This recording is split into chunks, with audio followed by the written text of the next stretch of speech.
Наполеон Хилл, ойлан да байы. 13-ші тарау. Түп сана. Түп сана санамен түйіседі. Ол санаға 5 сезім мүшесінің кез келгенінің көмегімен жетіп топтастырылады. Аталған дайын ойларды санадан алып, почта жәшігінен хатты суырып алған сияқты қажетіңізге жарата аласыз.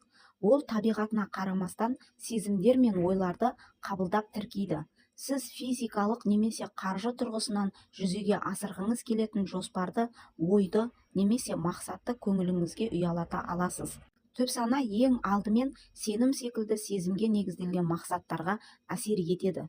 Ықылас тарауында көрсетілген 6 қадамды орындауға арналған және осы бөлімде көрсетілген ойды жүзеге асыру туралы нұсқауды алып қараңыз. Сонда негізгі ойдың маңызын түсінетін боласыз. Түп сана күні-түні жұмыс істейді.